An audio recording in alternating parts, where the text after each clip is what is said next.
Hello. Today I am going to read to you a story written by Joan Aiken, and it is from A Necklace of Raindrops and Other Stories, and it's illustrated by Kevin Hawkes. The name of the story is Elves in the Shelves. There was a little girl called Janet, and it was her birthday. She has lots of presents, a little red bicycle and a pair of roller skates and a jump rope and a big pile of books. But just the same, Janet was not very happy. Why? Because her mother was away visiting her sick granny, and her daddy, who was a train driver, had to go off and drive his train. And so Janet would be all alone that night. Her daddy gave her a very nice supper, bread and butter and brown sugar and a drink of creamy milk. Then he tucked her up in bed and said, "Shut your eyes and go to sleep, and in no time at all it will be tomorrow, and I shall be home for breakfast." Off he went to drive his train. Janet shut her eyes, but then she opened them again. She did not like being alone. "Oh," sighed Janet, "I wish I had someone to talk to." Then she heard a queer noise. What could it be? Pitter, patter, tip, tot, scuffle, scuffle. Rattle, rattle, pitter, patter. Janet listened. The noise came from the next room. There it was again. Pitter, patter, tip, tap, scuffle, scuffle, rattle, rattle, pitter, patter.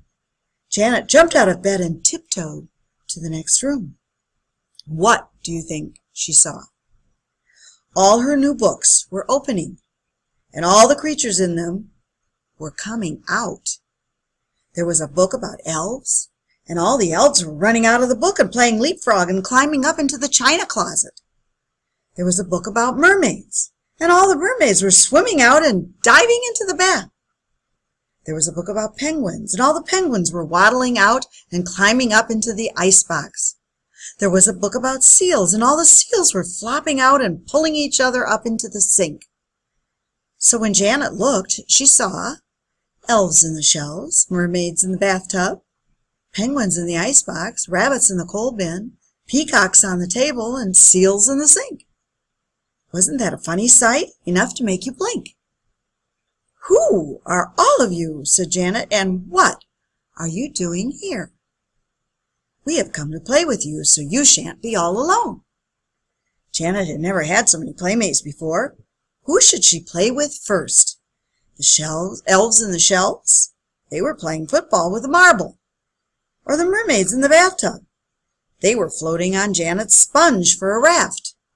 Or the penguins in the icebox? They were sliding on a slippery bit of ice. Or the rabbits in the coal bin? They were playing hunt the thimble. Or the peacocks on the table? They were playing patience. Or the seals in the sink? They were playing splashing. First Janet played with the elves, then with the mermaids, then with the penguins, then with the rabbits, then with the peacocks, then with the seals. Then she heard a voice behind her. It said, "Nobody wants to play with me." Janet looked around. There stood a tiger in front of the fire. He had come out of the very bottom book of all. He was big, and he had long, long whiskers and a long, long tail, and he had black and yellow stripes all over. "Tickle my tail," he said, "and I'll chase you." "We don't like to be chased," cried the elves. "You're too rough." But he chased the elves along the shelves. "We don't like to be chased," cried the mermaids, but Tiger chased them out of the bathtub. "We don't want to be chased," cried the penguins, but Tiger chased them out of the icebox. "We don't want to be chased," squeaked the rabbits, but Tiger chased them out of the coal bin. "We don't want to be chased," barked the seals, but Tiger chased them out of the sink. "We don't want to be chased," screamed the peacocks, but Tiger chased them off the table. Everyone was cross, and some of the elves were crying. "Tiger," said Janet, "you are too rough. You must play more gently." "Tell him to go back into his book," everybody cried. So Janet picked up the book and said, "Bad boy, bad Tiger, go back inside." Tiger looked sad. "I only want to run," he said, "for I can run faster than the wind, faster than the weather, faster than the fastest clouds that cross the sky together." "Please," Tiger said to Janet, "can I go for a run outside? After that I will be quiet and good and not chase the others." "I had better come too," Janet said, "to keep an eye on you." "Then jump on my back and tickle my tail." So Janet jumped on his back and tickled his tail, and he ran out the door and down the stairs and along the street and across the park, fast, fast, fastest of all. And as he ran, he sang, "I can run faster than the wind, faster than the weather, faster than the fastest clouds that cross the sky together." Then they met a man with a glass foot. He cried, "Oh, please, my hat is blown off. Can you catch it for me? For if I run, I might break my glass foot." "Pooh," said Tiger, "I can easily catch your hat." And he went chasing across the park, and they caught the hat and gave it back to the man with the glass foot. And he was very grateful. Then they saw a woman who called, "Please, can you help me? I belong in tomorrow, but I got left behind. Can you catch up with tomorrow for me?" "Easy," said Tiger, "for I can run faster than the wind, faster than the weather, faster than the fastest clouds that cross the sky together. Jump on my back behind Janet and tickle my tail." So the woman jumped on his back, and she tickled his tail, and he went chasing over the country and easily caught up with tomorrow and put the woman back where she belonged. "Thank you," she called. "I'll send you a postcard from tomorrow." Then they saw a boy who called, "Help! A panda-conda from the circus is chasing me because I pulled its whiskers. Save me!" "Easy," said Tiger. "Jump on my back and tickle my tail." So they tickled his tail, and away he went, fast, faster, fastest of all. At first the panda-conda came whistling after, but soon it gave up and went back to sleep in its hole under the merry-go-round. "Oh, thank you for saving me," said the boy, and he gave them each a nut and jumped off as they passed by his home. Then Janet said, "Goodness, there's the train that my daddy comes home on. Quick, quick, or he'll be home first and wonder where I am."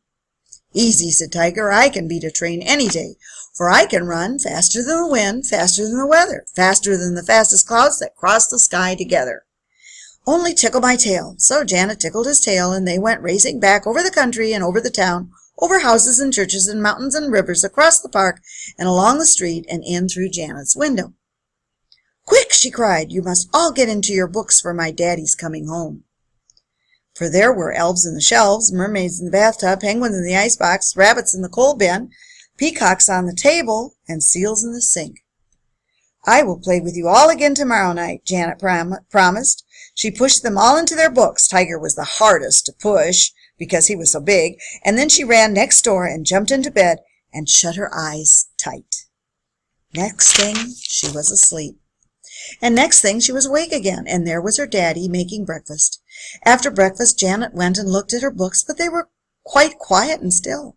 If it hadn't been for a small, just the smallest footprint on a shelf, just the littlest gold scale in the bathtub, a tiny, just the tiniest feather in the icebox, and one tiger's whisker on the rug, you would never have guessed that there had been elves in the shelves, mermaids in the bathtub, penguins in the icebox, rabbits in the coal bin, peacocks on the table, and seals in the sink, and a big stripy tiger sitting in front of the fire.